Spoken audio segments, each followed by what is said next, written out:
Check it out. I just spent the most amount of money on one of the cheapest SUVs you can buy here in Australia, is what I would say if I bought this, the MG ZST. In a world of rapid rising inflation and costs of living being more expensive than ever, MG offers this SUV, which maxes out, fully optioned, at $33,990 drive away. And I think this is a perfect example that cheap cars can be good, but they can't be perfect. And so what do I mean by that? Well, first of all, let's run through all the features that you're getting for 34 grand, which is actually a pretty good deal considering the car you're getting. First of all, LED lights. I really like the look of these lights, and personally the design, I actually think MG have done a really good job of designing the MG ZST, which is their smallest SUV they offer here in Australia, and I actually don't mind the looks at all. For a cheap SUV, I think it's one of the better looking ones out there. Now you get a blacked out grille with a giant chrome MG badge up front. Now, more expensive versions of this car get a 1.3 litre turbocharged petrol 3-cylinder motor pushing 115 kilowatts and 230 newton meters of torque,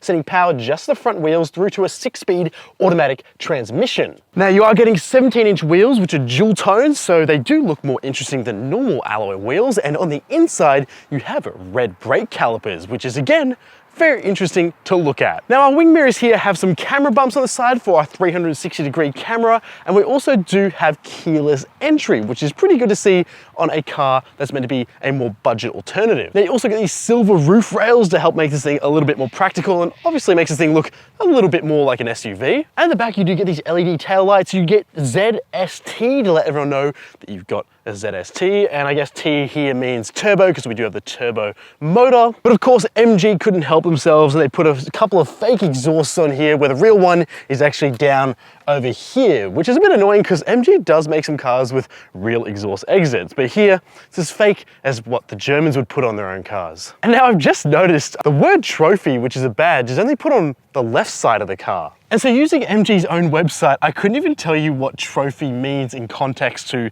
the ZST, let alone why it's only on one side of the car and not the other. Now to open the boot here, you just flip this giant MG badge and you open up the manual tailgate, and it does reveal a pretty decent amount of space, enough for me to be able to sit comfortably back here for a small SUV. You get some little nets in the back here. You do have this hard cargo cover, but you don't have anywhere to charge anything, so there's no 12-volt sockets. And then underneath the boot floor here, there is a spare tire with a nice little cover on it. So there is a ton of space here, and if you don't want the boot to be this deep, you can actually raise the floor up in these little shelves here, so you can make it a little bit more shallow and then have a secret compartment underneath. And look, here in the back, it's pretty comfortable. You have plenty of space underneath the seat for your feet. You have okay amounts of knee room and okay amounts of headroom, although if you are a taller adult, say above like 6'2", you might be hitting your head on that roof there. And talking about the roof, look at this giant glass roof we have. That's pretty nice to have for the price point. Now these headrests are relatively soft, they're okay.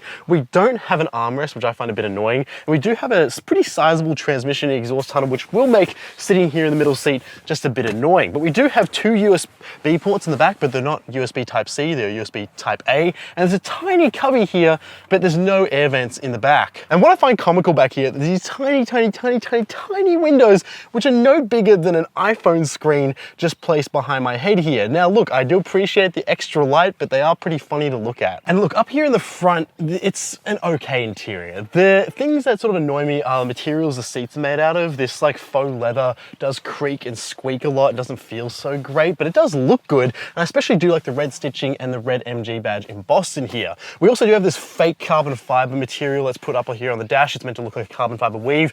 And then it does feel nice because it's softer, and you do have red stitching through it as well. More red stitching around here on the steering wheel, but annoyingly, you can't adjust the steering wheel telescopically. It only goes up and down. And also the seat goes as low as this. So it's kind of hard to get a really comfortable driving position for someone like myself who prefers to sit a bit more down. But if you like that upright driving position, you might prefer this seating position. Now we have a 10-inch touchscreen here, which is going to house pretty much all your car controls, and it's okay in terms of responsiveness. It's a little bit laggy in terms of when you press a button, it sort of waits a second and then it goes into the menu that you've requested. You have these hard buttons down below for a home button and also quick controls for your menu and some of your climate controls. You have 2 USB ports, both Type A up front, and you do have a little 12-volt socket here as well, and a little area to put your phone. You have a giant shifter here, which I feel is quite large, but I do like the fact they put MG on this sort of leather type material here as well. And there's more red stitching and more fake carbon fiber. Now what I find hilarious is that these cup holders, which are removable, say new MG ZS in them. I've never really seen that. No car really advertises the fact that it's the new version of the car. They would just say MG ZS, but here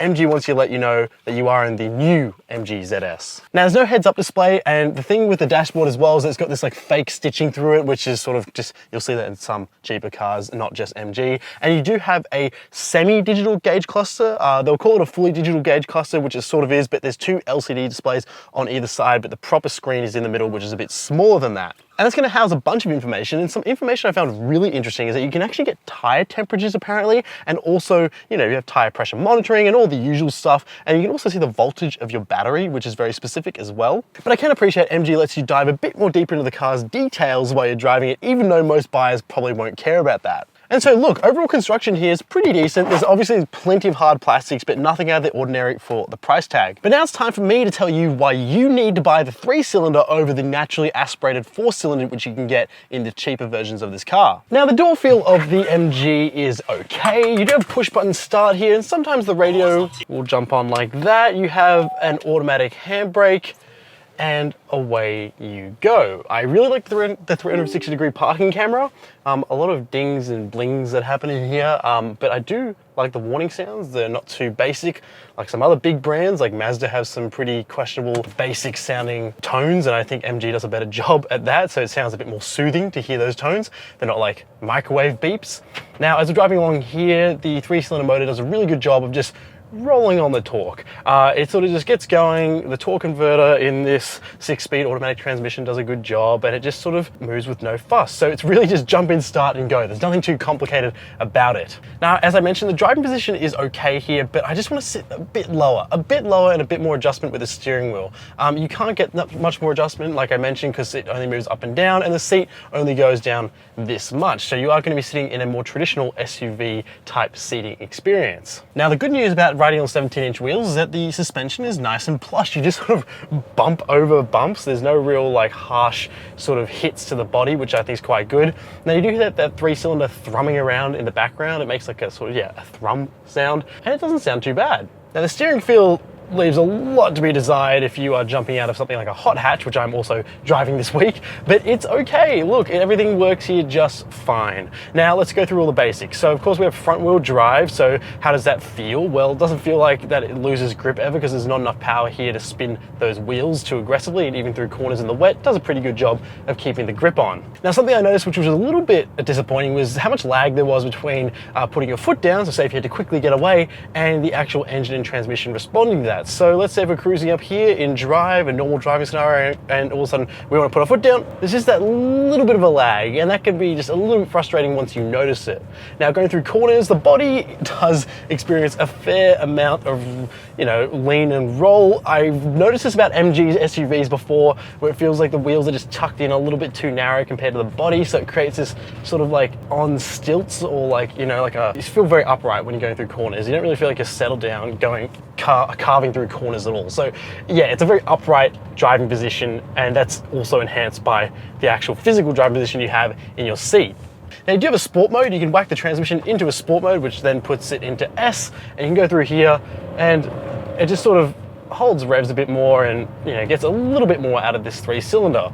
Now you can shift your own gears as well. You can pull down to go down a gear and push up to go up a gear in the 6-speed transmission, and that works just fine. I've been averaging around 8.6 litres per 100 Ks with my fuel consumption, which again is pretty decent for a pure petrol SUV. And using radar cruise control is pretty easy, using this independent stalk down here underneath your indicator, and that's been really easy to operate, although it's not super responsive in keeping you in your own lane, but it does sort of have some active lane keep assist, but it's not as active as something like a Hyundai Kona, for example, or even a Kia Stonic. Now that 3-cylinder does sound pretty good. I don't mind it at all. It does move a little bit, and once you want to get it moving, it's pretty smooth to put on power. It's not too jerky or harsh, and I think it's a real gem of a motor in the MG ZS lineup. If you want the best motor out of all of it, I would say that the 3-cylinder turbocharged motor would be worth spending a bit more money to get, for a bit more power, and also just for a bit more smoothness in this car's operation. Now this car will return some squeaks and creaks throughout the car, which I found, just a little bit disappointing. But I wouldn't say they're unbearable, but it's not great that they're here. And how are the brakes? Well, in an emergency situation, in 3, 2, 1,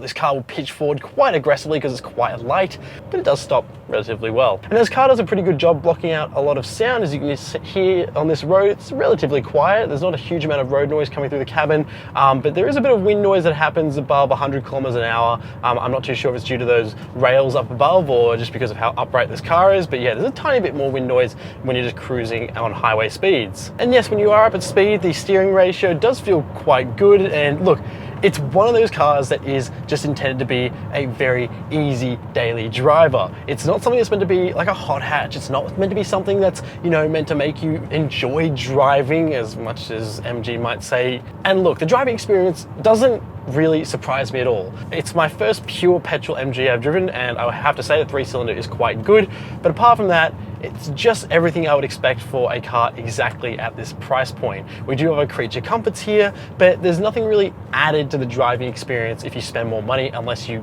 are getting that motor. But what I will say is that if you do spend money on something like a Hyundai Kona or even like a Kia Stonic, you'll be getting a car that feels a little bit more planted on the road compared to this. This feels very upright, and you will be getting just a tiny bit more feedback in your driving experience and a little bit more responsiveness, which this car sort of lacks. Now, the MG ZST is a perfect example that cheap cars can be good. I really like the safety features this car comes with. It comes with a turbocharged motor. It's covered by a 7-year warranty. It has comfort features like heated seats, a giant glass roof, and plenty of space to make it pretty practical. And of course, red brake calipers, which makes it ideal for a cheap daily driver. But of course, you can't expect perfection for this price point, so cheap cars can't be perfect. So if you're looking for a sporty ride to match those red brake calipers, you're not really going to get it. And also the seating position, yes, could definitely be improved with a telescopic steering wheel. Now, things like the throttle input being a bit laggy aren't so great. And also the fact this isn't using MG's latest infotainment, which are used in the MG4, is something that definitely could be improved. And so those are things to be aware of when you're looking at saving a bit of money and buying